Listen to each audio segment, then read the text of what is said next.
Boyd leaned back in his chair, his eyes fixed on the television screen as the news anchor discussed the latest political scandal. His wife, Alicia, had just walked in, coming home late from work as usual. She dropped her bag on the kitchen counter and glanced over at him. "You won't believe who hired me to represent them today," she said, with a hint of excitement in her voice. "David Bridges," Boyd replied dryly, not even looking away from the TV. Alicia blinked, surprised. "How did you know?" she asked. "They showed you on the news," Boyd said, pointing at the screen where her face was displayed, a photo clearly taken from her firm's website. She was now part of the legal team defending David Bridges, the former governor embroiled in a tax evasion scandal. Alicia's expression shifted, and she walked closer to the screen. "Well, it's not like I'm the lead attorney. I'm just consulting," she said, though there was still that edge of pride in her voice. Boyd could hear it. Boyd wasn't surprised. She was one of the best defense attorneys in the country, especially when it came to high-profile cases. Before they'd had their son, Mikey, she practically lived in the courtroom, working 100-hour weeks, defending politicians, celebrities, and CEOs who were guilty as sin but needed someone to find the legal loopholes to set them free. But things had changed, or at least Boyd had thought they had. 2 years ago, after she successfully defended a senator accused of murdering his staffer, Boyd had served her with divorce papers. He had enough of living like a ghost in his own marriage, barely seeing his wife more than once a month. He hadn't cared that she was winning cases and making headlines. He just wanted his wife back. Alicia had begged him to reconsider. She promised to quit taking on big cases, to reduce her workload, to finally start the family they'd talked about for years. Boyd had agreed to stay on the condition that they focus on their life together and that she cut back on her relentless career. She agreed, and soon after, they had Mikey. Things had been good, at least for a while. But now, here she was again, back in the middle of a high-profile case that would consume her life. "You said you'd cut back," Boyd said, his voice low but full of the frustration he was trying to keep in check. "You promised, Alicia." "I am cutting back," she argued, her voice defensive. "I'm just consulting on this case, Boyd. I'm not the lead attorney. I'll barely even be in court. This is nothing like before." "It's never just anything with you," Boyd muttered, standing up with Mikey in his arms. He felt the anger bubbling inside him, but he didn't want to have this fight right now, not in front of their son. "I need to change Mikey," he said, walking toward the nursery. Alicia followed him, watching as he gently laid their son down to change his diaper. "You're overreacting," she said, her voice softer now, almost pleading. "It's just a tax evasion case. I'm helping pick the jury, that's all. I'm not going to be wrapped up in it like I was with the senator." Boyd shook his head, focusing on Mikey, who giggled as he blew raspberries on his chubby little belly. "It's not about the case, Alicia," he said, standing up and carrying Mikey back to the living room. "It's about us. About you going back to the same habits. The same pattern." She crossed her arms, frustration etched on her face. "You think I'm going to let this ruin everything we've worked for?" Boyd placed Mikey in the playpen and turned to face her. "I think you already have. You knew how important it was to me, to us, and you didn't even talk to me about it. You just took the case like it was nothing." He grabbed his keys from the counter and started toward the door. "Where are you going?" Alicia asked, her voice rising. "To the bar," Boyd said flatly, without turning around. "Dinner's in the oven if you want it." He slammed the door behind him, heading for the cigar lounge near his studio. He needed space to think, to breathe, and to calm the storm raging inside him. David Bridges wasn't just any client, he was a former governor with aspirations of running for president. The case was going to be a media circus, and Alicia would be at the center of it. The last time she'd taken on a case like this, Boyd had nearly lost her to her obsession with work. He wasn't going to go through that again. At the lounge, Boyd lit a cigar and poured himself a glass of scotch, sinking into a leather chair in the corner. The place was quiet, just the low murmur of other patrons and the crackle of the fireplace. He let the smoke curl around him, trying to push the thoughts of Alicia out of his mind, but they wouldn't go away. A familiar voice broke the silence. "Saw the news. Thought you could use a drink." A man Boyd vaguely recognized handed him a bottle of whiskey. "Thanks," Boyd muttered, pouring himself another drink and clinking his glass with the stranger. The two men exchanged a few pleasantries, but Boyd's mind was elsewhere. He couldn't stop replaying the conversation with Alicia in his head, wondering if he'd overreacted. But deep down, he knew he hadn't.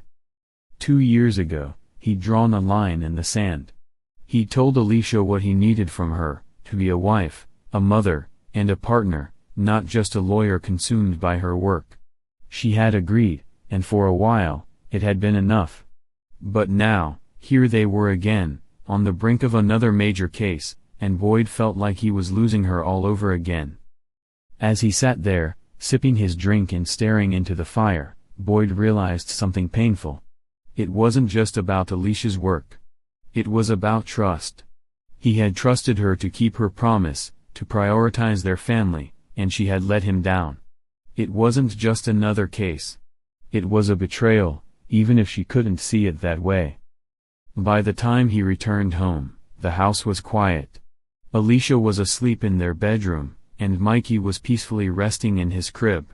Boyd stood in the doorway, watching them both for a moment, feeling the weight of everything pressing down on him. He didn't want to go through another fight. He didn't want to lose her. But if things didn't change, if Alicia couldn't keep her promises, he wasn't sure how much longer he could stay in a marriage where he always came second. Boyd sighed, shutting the door softly behind him, knowing tomorrow would bring the same struggles, the same unresolved tensions. And somewhere, deep down, he feared that this time, it really might be the end. "I've always been the type of guy who likes to be involved in decision-making. So, imagine my surprise when I found myself distracted by the TV across the room. There she was, Alicia, my wife, smiling brightly in an interview. The camera panned to a shot of our living room, and that's when I knew. I was hoping that at any moment, our son Mikey would start crying and interrupt the interview, but that didn't happen." Alicia had always been a master at handling the media. She could make them feel like she was giving them everything, while in reality, she told them nothing. It was impressive, even if it frustrated me. Then, the host, who happened to be a golf buddy of mine, asked the question that caught everyone off guard. "So, Alicia, will your husband refile for divorce?" Alicia's smile faltered for a split second, and she stared at him in shock. "Excuse me?" she asked, trying to keep her composure. "Well," the host continued, "the last time you two were on the verge of splitting up, you agreed to stop representing clients in high-profile court cases. But now, it seems you've broken that promise. Is your marriage at risk again?" I couldn't help but chuckle to myself. My buddy had guts. I shot him a quick text, "I owe you a bottle of Pappy Van Winkle for that one, man." Alicia, clearly thrown by the question, regained her composure. "My husband fully supports my career decisions," she said, her voice full of excitement as if she believed it herself. That made me laugh out loud. "No, I don't," I muttered under my breath, drawing laughter from the guys around me who knew exactly who she was. A few moments later, my phone buzzed. "Boyd, this is Dana Collins from the Times. Can I get a statement about your wife's latest career move?" Dana was persistent. We'd known each other for years, but I knew exactly how this game worked. "Hello, Dana," I answered smoothly. "Long time, no see. How about we do lunch sometime? Maybe I'll invite you on my show again." She laughed, "Nice try, Boyd. But I need a quote for my article. Will you answer my questions?" "No," I said, smiling. "But I'll give you a statement." "Go ahead." "I'm completely stunned," I said, knowing exactly how that would play in the headlines. "This will probably be the title of my article," Dana teased. "Do you have anything to add?" "Look," I said, "she hasn't done anything yet to bring up old problems. We're happy, we're in love. That's all there is to say." Dana chuckled. "Thanks, Boyd. Talk soon." I ended the call, already dreading the media circus that was sure to follow. Turning my phone off was the only way to ensure some peace. These vultures would circle for days. And as much as I hated it, I was one of them, a media person. Later that evening, as I walked into our bedroom, Alicia was there waiting for me. She looked absolutely stunning, wearing a black satin nightgown that clung to her in all the right places. It was a clear attempt to soften me up. "You know this doesn't change anything, right?" I said, trying to keep my eyes off her. She walked towards me, her voice sultry. "We'll be fine, Boyd. We always are. I know you didn't like the interview, but we've got Mikey now. Things are different." I couldn't help but laugh at that. "Having a son doesn't mean I'll stop wanting a wife who doesn't put her career first, Alicia. If you go back to your old habits, I won't stick around." Her face softened, but I knew what was coming. "I don't want to fight, Boyd," she said, her voice almost pleading. "I just want to show you how much I love you." Before I could respond, she was already on her knees in front of me. Less than 5 minutes later, we were on the bed, and I gave her exactly what she wanted, like I always did. She told me I was great, whispered that she loved me, and fell asleep, blissfully unaware of the storm that was waiting for her in the morning. The next day, as I walked into the kitchen, she was already waiting for me, fuming. "You son of a..." I cut her off with a grin. "Hey, it's true. You shouldn't have told them that. You had no right to say that to the media," she yelled, throwing a newspaper on the table. My quote was plastered on the front page, just as I'd expected. I shrugged. "It's done, Alicia. Let's face it, at least today they're talking about me, not your latest client." I kissed her on the cheek, grabbed my coffee, and headed out the door before she could argue further. As I left, I wondered how long it would be before she started working those grueling 16-hour days again. "We're not done talking about this," she shouted as I walked out. By the time I reached my studio, it was already buzzing with activity. I worked with a small team, a young assistant who answered phones, a sound engineer, a technician, and my producer, Rose. I preferred doing my own digging, unlike most anchors who had an entire team prepping their stories for them. As soon as I walked in, Missy, my assistant, greeted me, clearly overwhelmed. "Oh my God, Boyd, the phone's been ringing off the hook since you got here." I handed her my coffee. "Turn off the ringer, Missy. Let the calls go to voicemail, and only let the important ones through." She sighed in relief. "Thanks, boss. I needed that."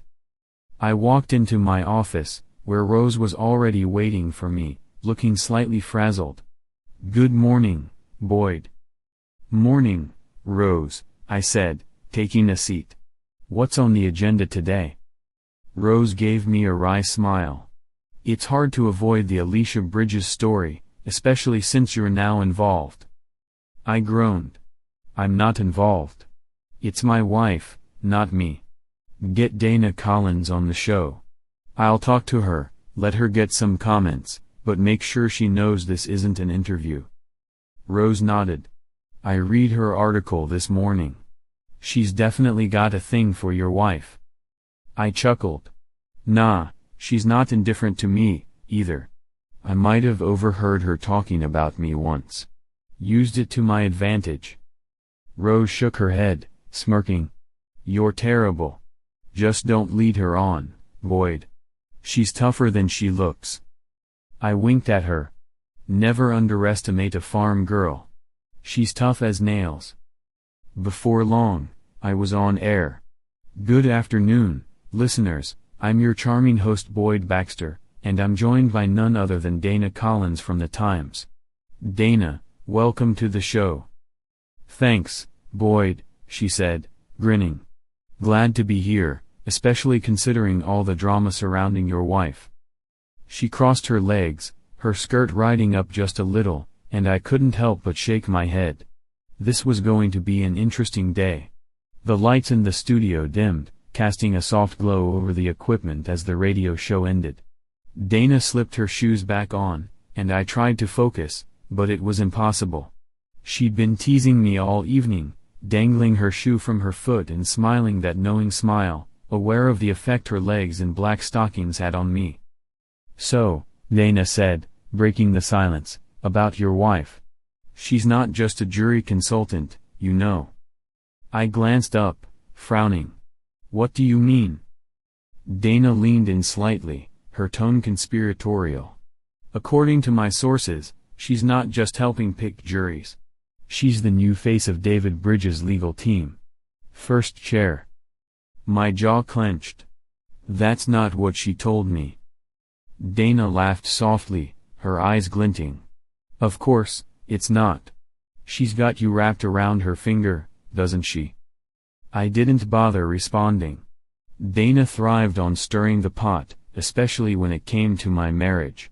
And damn if she wasn't good at it. But before I could push back, the phone rang through the studio's speakers. The voice on the line belonged to none other than Felicia, my wife. Hi, honey, Felicia's voice floated through the air, sweet but with that underlying edge I'd grown to know too well. I'll be home on time tonight. Pork roast for dinner. Dana, without missing a beat, joined in. Hello, Mrs. Baxter. Felicia's tone sharpened. You know very well my name is Taylor. She had refused to take my last name when we got married, wanting to keep her professional identity intact. That was something we both understood, but it didn't stop Dana from poking at it whenever she could. Well, Mrs. Taylor, Dana said, drawing out the name with mock formality, you might want to tell your husband the whole truth about what you're really up to with David Bridge. Felicia sighed, clearly annoyed. I'm only on the legal team to help with jury selection. That's it. Dana gave me a sideways glance and grinned, but I had to end the conversation before it spiraled further. We'll talk about this later, Felicia, I said firmly. Now, back to the show. After the call ended, I leaned back in my chair, feeling the tension in my shoulders. Dana's words, though, echoed in my head. Was Felicia lying to me? I didn't want to believe it, but doubt was creeping in. Later, at home, I tried to shake off the feeling as I prepared dinner. I marinated the pork roast, seasoned it to perfection, and slid it into the oven, trying to focus on the simple satisfaction of cooking. But the question gnawed at me, who was telling the truth? My wife or Dana? Hours passed. The roast sat, perfectly cooked, the table set with a chilled bottle of Chardonnay waiting in the ice bucket. But Felicia was nowhere to be found. She was late, again. 30 minutes became an hour, then an hour and a half. No calls. No texts. The roast was getting cold, and so was my patience. Finally, a text came in, over 3 hours late, where are you? I ignored it, taking another bite of the steak I'd ordered instead. There was something deeply satisfying about the perfectly seared meat, the cream spinach melting on my tongue. I wasn't about to let her ruin this moment, even if she tried. 5 minutes later, another text. Then a phone call. I sent it to voicemail. If she was going to leave me waiting, I wasn't going to make it easy for her either. By the time I got home, Felicia was standing in the doorway, arms crossed, looking furious. I could see it in her face, the storm brewing beneath the surface. Where the hell have you been? She demanded, her voice trembling with anger. Why did you ignore my calls? I laughed, more bitterly than I intended. You know exactly where I was. And why should I have answered? Did you even care that I made dinner for us? Or that you didn't call to tell me you'd be late? She bristled. You know how it is at work. Things happen. I can't always control when I'll be home. You could have called, I shot back, walking past her into the kitchen. I opened the oven door to find the roast, untouched, just sitting there. You didn't even bother to take it out of the oven. And you still haven't eaten. Felicia sighed. I had Chinese at work. I clenched my fists. Chinese? Great. So, while I'm here making dinner for you, you're eating takeout and couldn't be bothered to send a single text. She opened her mouth to protest, but I cut her off. This isn't the first time, Felicia. I've been down this road before. Remember why we almost divorced? You forget you have a husband at home. And now we have a child, too. Did you even notice Mikey wasn't here? Her face fell, panic flashing in her eyes. Wait. Mikey's not here? I couldn't help the sarcastic laugh that escaped me. Yeah, I left him with the neighbor. You were too busy to notice. Felicia reached for me, her voice cracking. I'm sorry. I should have been home. But it's not fair to say I'm a terrible mother. I shook my head, feeling the weight of it all pressed down on me. You don't get it.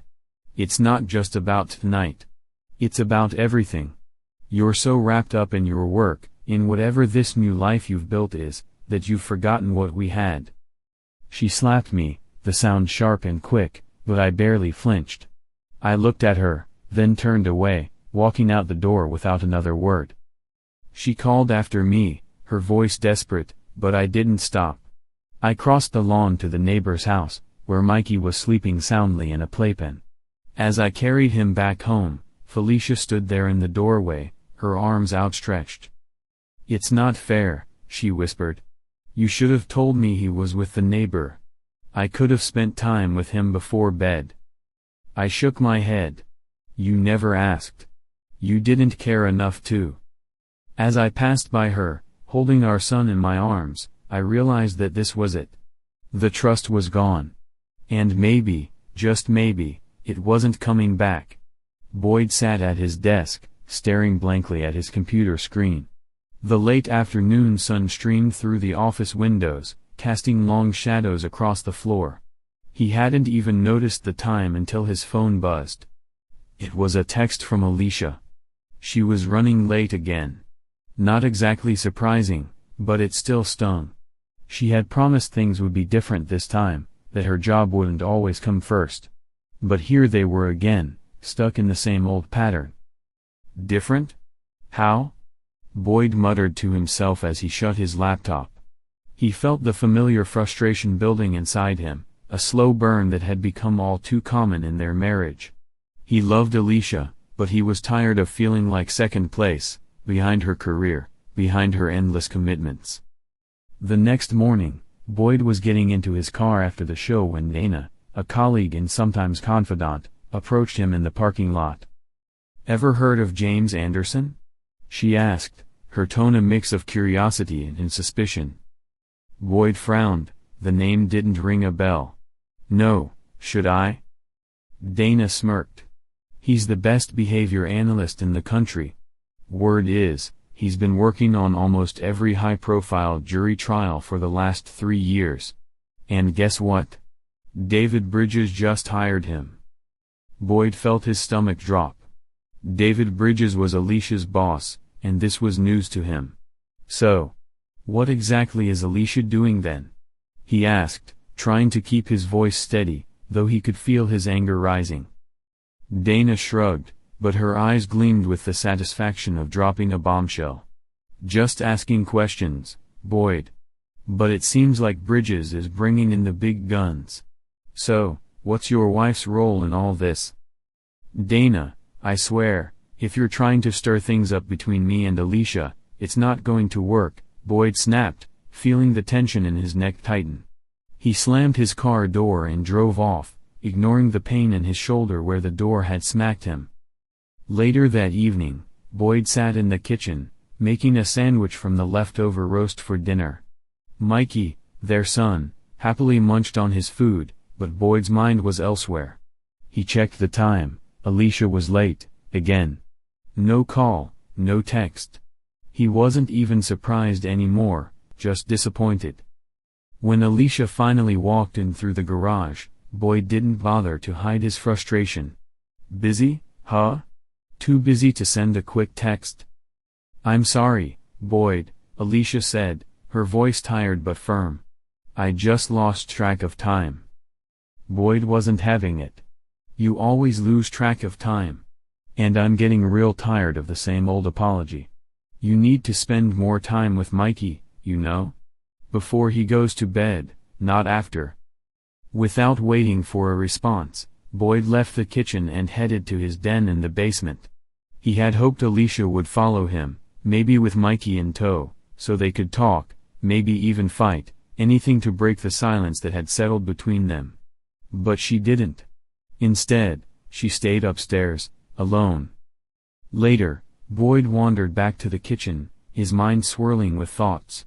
Alicia was sitting there, eating ice cream and scrolling through something on her tablet. She looked up when she noticed him.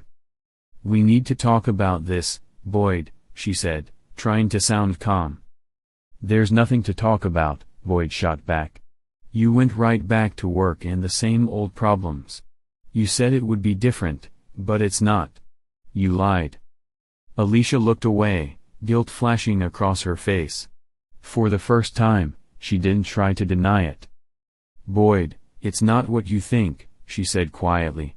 "A lot depends on this case. It's not just about jury selection, it's bigger than that." Boyd shook his head, his frustration boiling over. "I don't care how big this case is. I'm not going to play second fiddle to your job anymore. I'm done."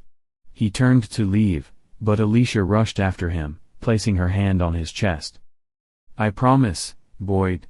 It won't be like before," she whispered, her voice trembling. "Just give me a chance." Boyd sighed, torn between his anger and the love he still had for her. He wanted to believe her, but how many times had he heard the same promises? Against his better judgment, he decided to give her one more chance. 3 days later, it was a beautiful Sunday morning. Boyd was playing hide and seek with Mikey when Alicia walked into the room, her briefcase in hand. "I need to go to the office for a few hours," she said casually. "I'll be back by noon." "What about church? Breakfast? Like we do every Sunday?" Boyd asked, trying to keep the disappointment out of his voice. "We can go to lunch instead," Alicia replied, not even noticing the hurt in his eyes. "Let's meet at that Mexican restaurant near the Botanical Garden at noon." Boyd watched her leave, the door clicking shut behind her. He looked down at Mikey, who was happily playing with his toys. "Well, buddy," Boyd muttered, "what are we going to do now?" At noon, Boyd and Mikey sat in the crowded restaurant, waiting for Alicia. Mikey was happily munching on quesadillas, but Boyd kept glancing at the clock. 12:30 came and went, and still no sign of Alicia. "Do you have any news from your partner, or would you like to place an order?" the waitress asked, smiling sympathetically. "No, just the check, please," Boyd said, his voice tight. He didn't want to sit there any longer, making excuses for Alicia. The restaurant was packed, and he could tell they wanted the table for other customers. As they left the restaurant, Boyd's phone buzzed with a text from Alicia, "Be there in half an hour." "Sorry." Boyd sighed in frustration. He typed out a response, his fingers moving quickly over the screen, "Don't bother. We're already gone." He turned off his phone and headed home with Mikey, feeling a weight lift off his shoulders. When they got home, Boyd put Mikey down in his playpen and sat down on the couch, cracking open a beer. The phone rang again, probably Alicia, but he ignored it. He wasn't going to listen to more empty apologies. "Mama's going to be mad, huh?" Boyd said to Mikey with a wry smile. The little boy chuckled, holding up his toy, which blurted out, "The cow says moo." Boyd laughed softly, his heart heavy but resolved. He wasn't going to let Alicia keep walking all over him. Not again. This time, he was ready to take control. "Dana Collins had been blowing up my phone all day with urgent messages, insisting that we needed to talk. I ignored them. Of course, I wasn't in the mood. After half an hour and my second beer, I was still trying to drown out the chaos when she finally walked into the kitchen. I noticed her hair was pulled back into a tight ponytail, a sharp contrast to the loose waves she had this morning. "Stop yelling, Dana. Mikey's sleeping," I said, raising my hand to signal her to keep it down. I gestured toward the playpen, where our son snored blissfully, completely oblivious to the tension brewing between us. "He should be in his crib," she replied, and without another word, she scooped him up and headed to the bedroom. As she did, I made a beeline for the car, escaping to the cigar lounge. I knew I was running away from the storm brewing back home, but honestly, the fight felt pointless. Our marriage was teetering on the edge, and she had chosen work over family one too many times. I settled into a plush chair, leaning back with a cigar in hand, pretending to immerse myself in an article about bridges. The door swung open, and a familiar voice broke my concentration. "You're not exactly hard to find, Boyd," Dana said, striding in like she owned the place. "If I wanted to hide, I wouldn't be here," I replied, flicking ash into the tray. She moved to one of the leather chairs across from me, and I couldn't help but notice how good she looked, even in her business attire. "Have you tried this one?" she asked, gesturing to a selection of cigars laid out on the small table between us. "No, but it's got a high rating," I said, trying to keep the conversation light. "Yeah, Nick recommended it," she said, referring to the owner of the lounge, who was notorious for swooning over attractive women. That explained how Dana had ended up in the locked break room earlier. Dana took the lighter from me and lit her cigar, catching me glancing at her legs. She crossed them playfully, a teasing smile on her lips. "You're too easy, Boyd." I exhaled smoke in her direction. "What do you want? I'm trying to relax here." For a brief moment, her smile faded, revealing a hint of sadness in her eyes. "I have bad news. It's going to be front-page news tomorrow, but I wanted to let you know first." She slid her phone across the table, a grin playing on her lips. "Just look." I hesitated, but curiosity got the best of me. When I turned on the video, laughter bubbled up inside me and then choked me. There was my wife, kissing David Bridges in his office. I tossed the phone back on the table, feeling the weight of betrayal crash over me. "Sorry, Boyd. I really am. But it's only going to get worse," she said, her voice steady yet filled with sympathy. "Why would you be sorry? You've got the scoop of the year," I shot back, frustration boiling over. "And since when do you care about collateral damage?" "It's never been this close to me," she whispered. I sighed, the weight of everything crashing down on me. "Do you know what the worst part is?" I looked away, fighting the tears. It took less than a week for him to get to her. He's had affairs with 2 other women on his legal team. I took another drag from my cigar, feigning indifference. "It doesn't even matter. I'm getting a divorce anyway. This just makes it official." For a fleeting moment, a smile lit up Dana's face before it quickly faded. I could see the flicker of hope in her eyes, as if she thought this would open a door for her to swoop in and comfort my broken heart. "Send me that video," I said, desperate for something to hold onto. "I can't, Boyd. This article is not yet." "Hell with your article," I shouted, slamming my hand on the table. "This is my marriage." I stood up, waving an apologetic hand to a few guys in the room who had turned to look. Okay, she said, retreating without a fight. "Just don't go advertising it publicly." Dana went to her locker and pulled out a bottle of 25-year-old single malt whiskey. If there was ever a time for a drink, it was now. I poured 2 generous glasses and sank back into my chair. "Thanks," she said, taking one without asking. I lit my cigar again, the familiar motion calming my nerves. "I honestly never thought she would cheat on me," I admitted, feeling the sting of betrayal creep into my voice. "I always believed she wouldn't risk her reputation like that." It's about him, you know. He's a famous hunter. We'll never get any hard evidence, she said, taking a sip of the whiskey. No, it's her fault for being intimate with him in his office, I snapped, bitterness creeping in. This is what she was looking for. By the way, where did you get that video? I asked, curiosity bubbling beneath my frustration. Well, installing a camera like that is a criminal offense, so let's just say it wasn't me, she replied, a playful glint in her eyes. Fine, let's say it was an anonymous source and leave it at that, I said, knowing deep down she was probably the source. But I wasn't about to dig deeper. I turned on my phone to save the video to the cloud when a new message popped up from Alicia, you need to come home so we can talk.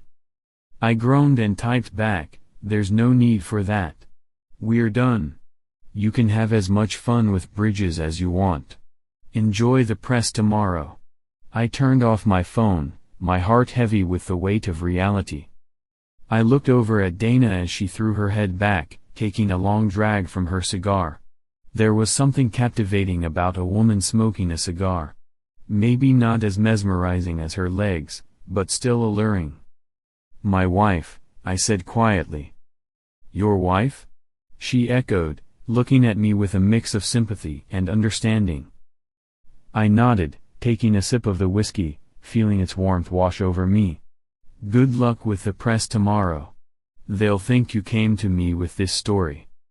I'm sure you'll testify that I wasn't your anonymous source, she warned, a flicker of concern in her eyes. Tomorrow is going to be a terrible day for you. I know, I replied, leaning back. Either way, I'm a complete mess. I'll do what I do every day, chew gum and kick fifth place. Do you have enough enthusiasm? She teased, her lips curling into a smirk. Look how you described those trashy films of the 80s. I laughed, the tension between us easing just a bit. Hey, it's a cult classic, man, I shot back, grinning at her. After an hour of small talk, my cigar was almost gone, and I realized I needed to wrap this up. If I had thought she'd smoke another with me, I would have bought a couple more just to sneak glances at her, but it was time to go. Buckle up, Boyd, she said, her voice softening. And I meant it when I said I was sorry. You're a good guy, and you don't deserve this. Yeah, well, we'll talk later, I replied, feeling a mix of sadness and acceptance wash over me. I decided to head to the hotel. I wasn't ready to face the wreckage of my life just yet. Boyd stared blankly at the ceiling of his hotel room, feeling the weight of what was about to happen. The decision to leave Alicia had been looming over him like a storm cloud, and now, it was finally time to act. He rolled out of bed at 6 a.m., instinctively reaching for the remote to turn on the news. Every channel was covering the latest scandal surrounding David Bridges, the former governor and now presidential hopeful. As the news unfolded, Boyd brewed a cup of hotel coffee, its bitter aroma barely registering in his mind as he mentally prepared for the day ahead. After a quick shower, he grabbed his phone, hesitated for a moment, then sent a message to Rose, his producer. I won't be broadcasting live today. Find a guest host or record the show, he typed, heart racing. She replied almost instantly, I saw the news. I'm really sorry. Just then, his phone rang.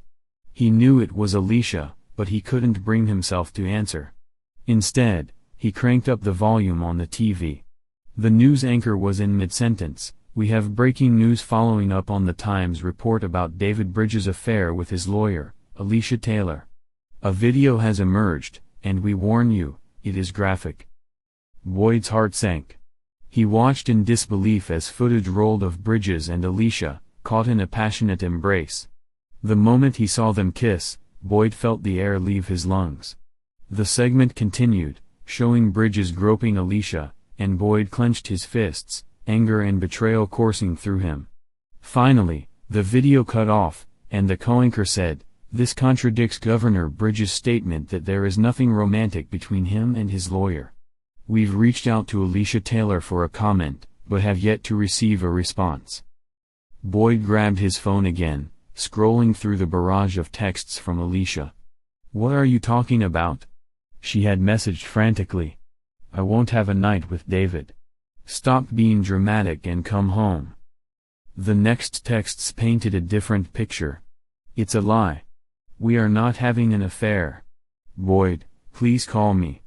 I swear to you, this is a lie. I love you."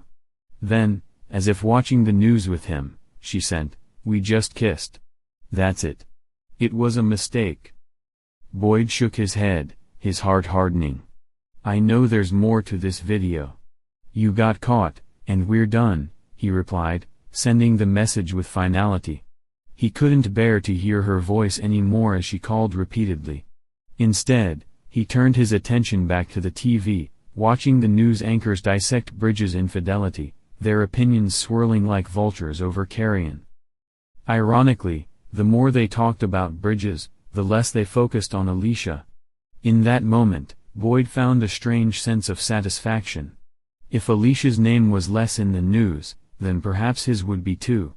He glanced at his voicemail and saw Alicia's name, but also several calls from news outlets wanting his comment.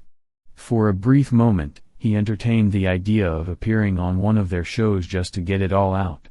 But he quickly dismissed it. Silence was his ally.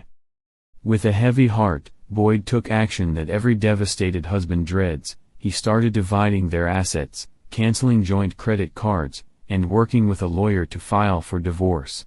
He was pursuing full custody of Mikey, convinced he had a good shot since Alicia was hardly ever home. His lawyer was confident that evidence of infidelity could work in Boyd's favor, potentially keeping Alicia from unsupervised visitation. Each step he took felt like the final nail in the coffin of their marriage. Boyd found a grim satisfaction in closing the chapter of a relationship he had once cherished. It was obvious now, she loved her job more than she loved him, and that was more than enough reason to say goodbye. Once the paperwork was underway, he activated the home security app on his phone, catching sight of Alicia on the couch, cradling a sleeping Mikey in her arms, tears streaming down her face. It was hard to tell if she was mourning the loss of their marriage or the impending chaos in her career. As he watched her, thoughts of revenge on Bridges flickered in his mind, a fleeting impulse fueled by anger and humiliation. Yet, reality hit him hard. He was just one man. He had no way of confronting a man with Bridges' connections and power, and even if he did, the risks were far too great. Boyd eventually pushed the thought aside. Karma would take care of Bridges in due time. The following day dawned with the same sense of dread. Boyd was required to participate in his radio show, even as the media frenzy continued to swirl around him. Rose, his producer, remained cheerful, but he could sense the weight of the situation. The office was abuzz, but it was the 20 reporters camped outside that made his skin crawl. "You know, your friend Dana said she wouldn't mention your name in her articles if you let her come on the show again," Rose said, her tone almost teasing. Boyd groaned, throwing his hands up in exasperation. "Are you kidding me? What difference does it make? God, having her on the show is probably worse. I can't just invite her and ignore the elephant in the room. This is the loudest article of the year." Rose rolled her eyes. "This is your show, Boyd. You can talk about whatever you want. But if sponsors get upset, it'll come back to haunt me," he snapped, feeling cornered. "Fine, Dana can come, but tell her to behave. I have a long memory." "Oh, if you give her a chance, she'll be sweet as pie," Rose chuckled, her laughter fading as she walked out. Having Dana on the show would be a challenge. He knew she would find a way to squeeze information out of him, turning every question into a potential trap. An hour later, he donned his headphones, trying to focus as Dana took her place across from him. As the cameras rolled, Boyd caught himself smiling at the absurdity of it all. She crossed her legs, and he could see the hem of her skirt right up, a distraction that somehow reminded him of the precariousness of his own situation. He took a deep breath, determined to regain control of the narrative, even if just for today. Boyd couldn't change what had happened, but he could at least decide how to move forward, no matter how difficult it might be. With a fake smile plastered on his face, he braced himself for whatever Dana would throw his way, ready to navigate the storm of emotions that lay ahead. I was sitting at my desk, staring blankly at the notepad in front of Dana Collins. "Is that a list of questions?" I asked, raising an eyebrow. She giggled sweetly, the kind of laugh that could light up a room. "Of course not. I wouldn't dare come on your show with a list of questions," she replied with mock indignation. As Rose, my producer, began the countdown to the broadcast, Dana leaned in closer. "But I know so much more than you do now," she teased. "I'm no longer interested in you. Well, professionally, that is." 3, 2, 1. The opening music started, and I took a deep breath, ready to dive into the chaos that was my life. Good afternoon, radio listeners. I'm your charming host, Boyd Baxter, and I'm thrilled to be joined in the studio today by the brilliant Dana Collins from The Times. How are you today, Dana? Great. Thanks for having me, Boyd. It's always nice to be here, she replied, her enthusiasm infectious. So, as usual, there's confusion in Congress. Any word on what's going on with our beloved lawmakers trying to pass a budget? I asked, leaning into the familiar banter. Same old story, she said, rolling her eyes. The defense hawks want their way, the hard right wants to cut everything, the hard left wants to spend it all, and the moderates just want their piece of the pie for all their pet projects. It's a complete circus. If Congress were a freeway, it would look like Los Angeles on a bad day. I couldn't help but laugh. You know what they say, Dana, the opposite of pro is con, so the opposite of progress is Congress. She snorted, a cute little sound that broke the tension in the room. Oh my God, I can't believe I snorted on the radio. What's next? Am I going to make milk come out of your nose? I chuckled, jumping on the humor. How are politicians like diapers?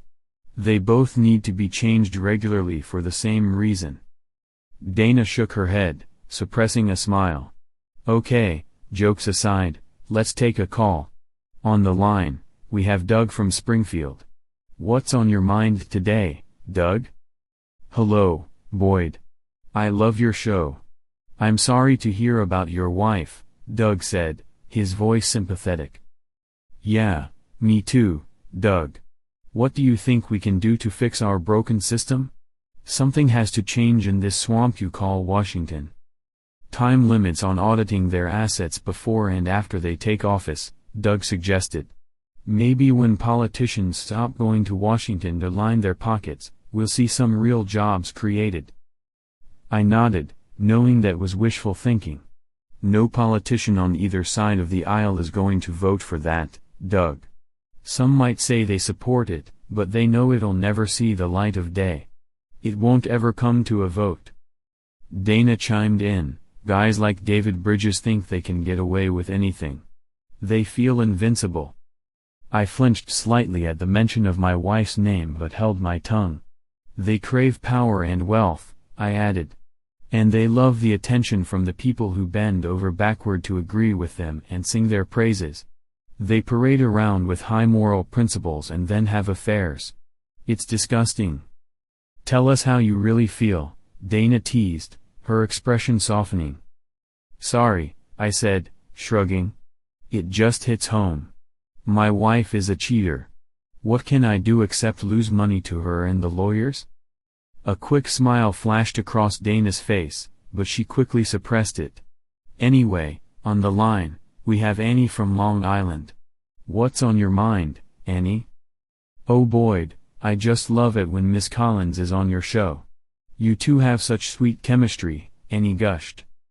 I laughed, playing along. I'm like a pinch of salt, Annie. I go well with everyone. Dana rolled her eyes, unable to hide her grin this time. Do you have a question for us, Annie? Yes, I do. She chirped. It's an easy question, but it's for Miss Collins. Young lady, would you like to become a mother? The expression of bewilderment on Dana's face was priceless. She threw her hands up in mock despair. Great question, Annie. Politics and my personal life are both boring. What's the answer, Dana? Also, Annie, you can't see it, but her face is bright red right now, I added, laughing. I love children. Dana replied, sidestepping the question like a politician dodging a tough topic. Annie continued, you better. Because Boyd needs to think about his adorable boy. I jumped in to cut off the conversation before it went any further.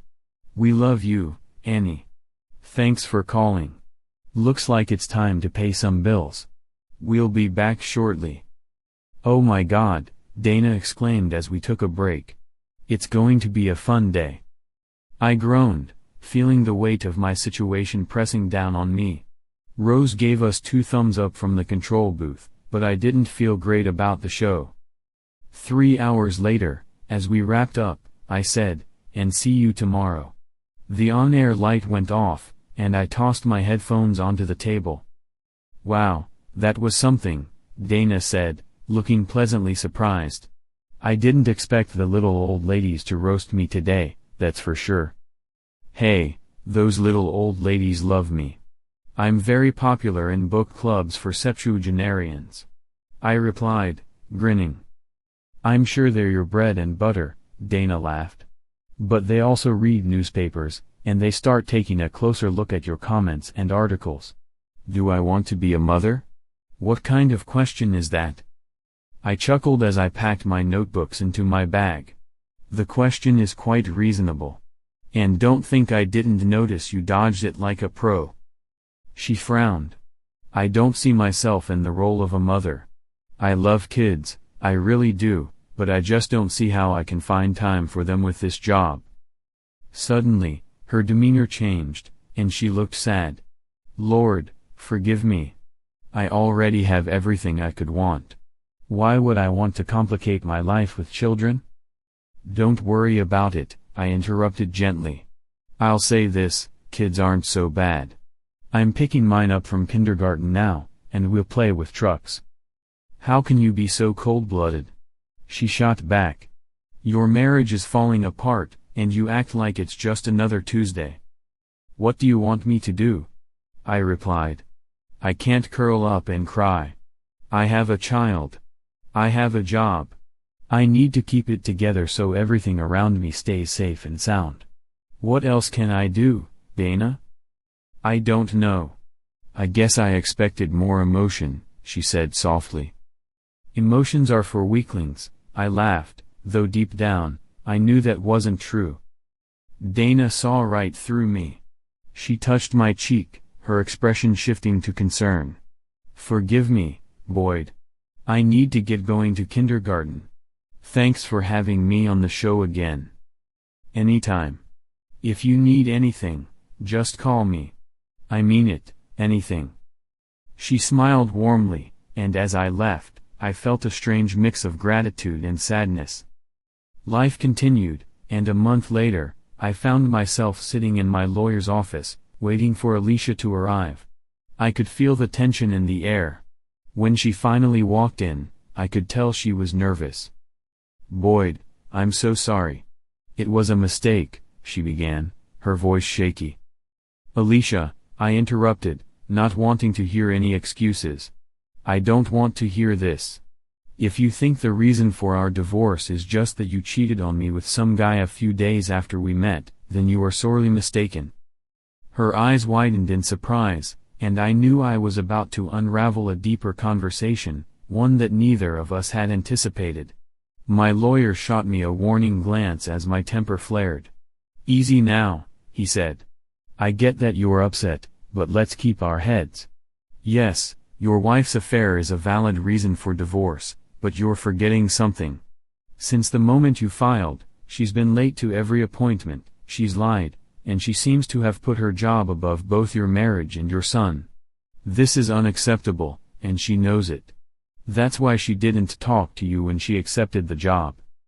This was supposed to be just jury consulting, Alicia protested, her voice trembling with frustration. Yes, I've heard that line before, I replied, shaking my head. But it's clearly more than that, isn't it? She hesitated, her eyes darting away. I pressed on. You got carried away, didn't you? It's like a drug for you.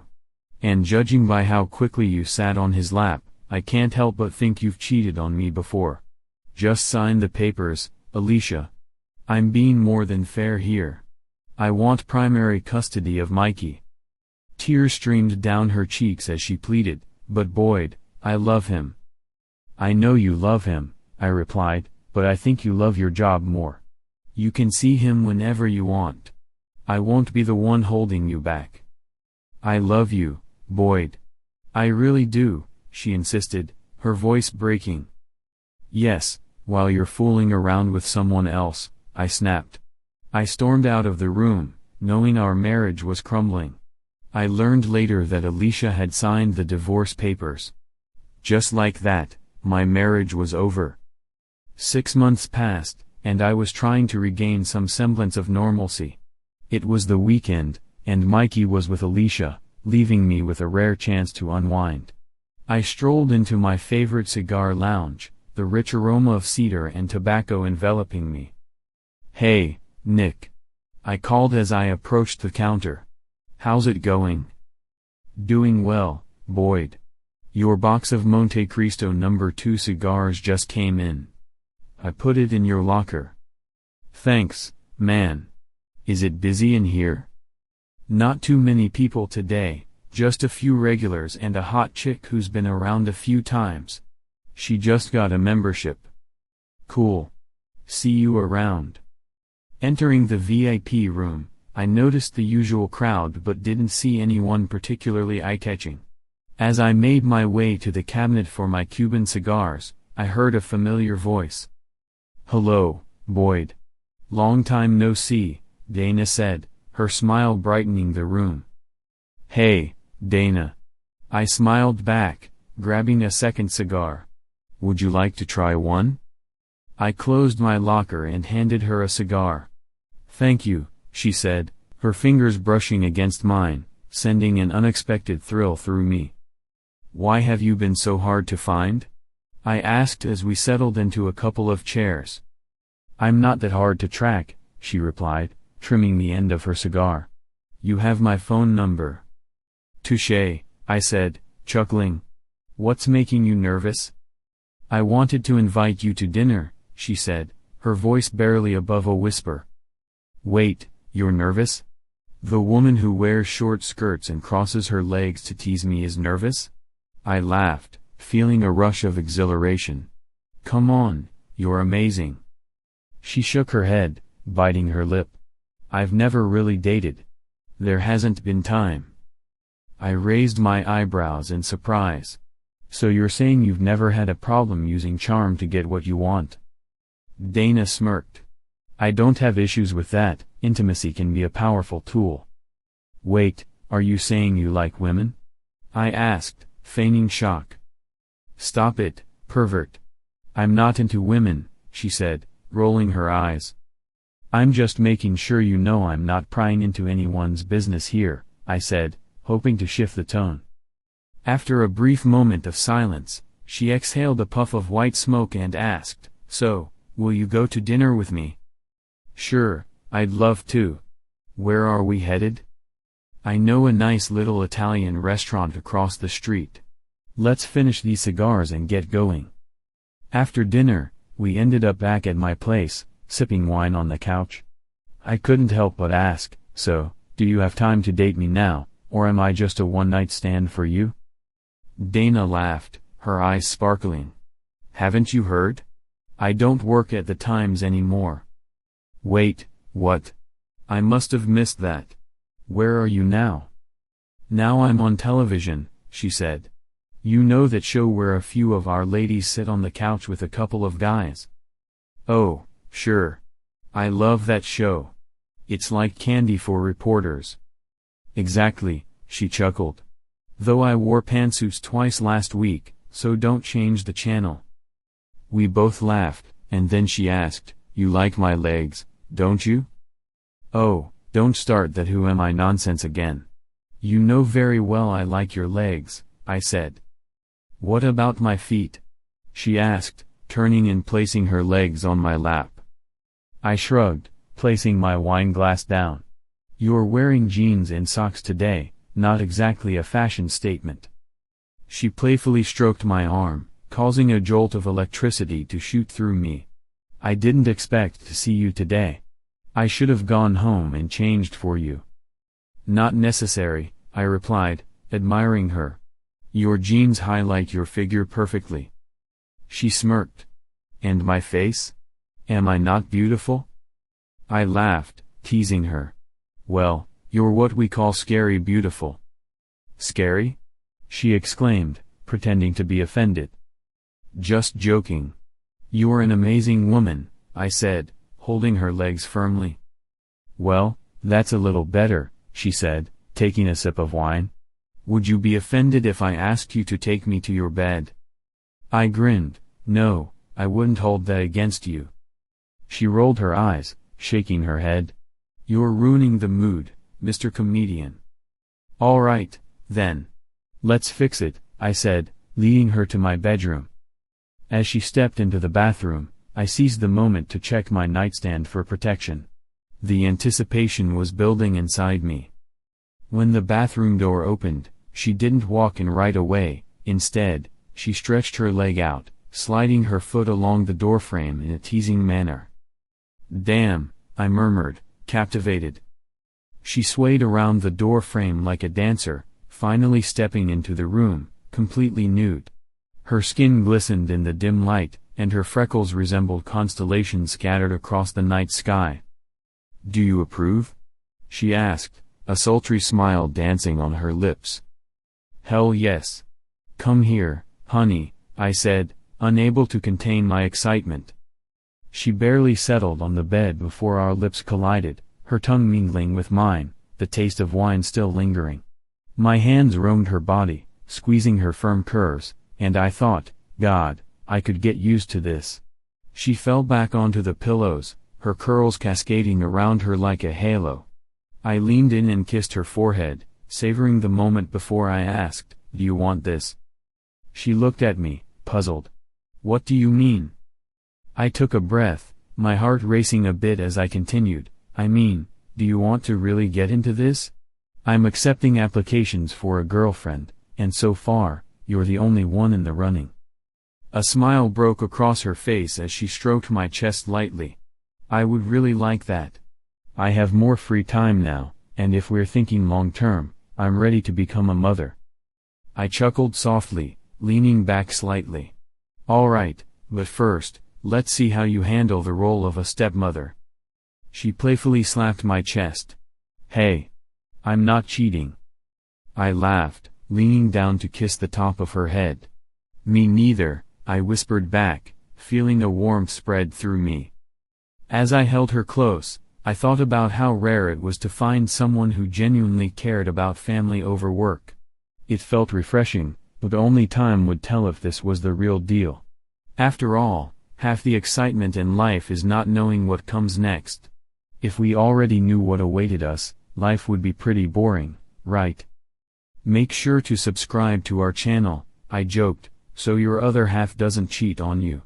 You won't want to miss the next story because trust me, this one is just the beginning. I could sense the intrigue in her eyes as she smiled at me.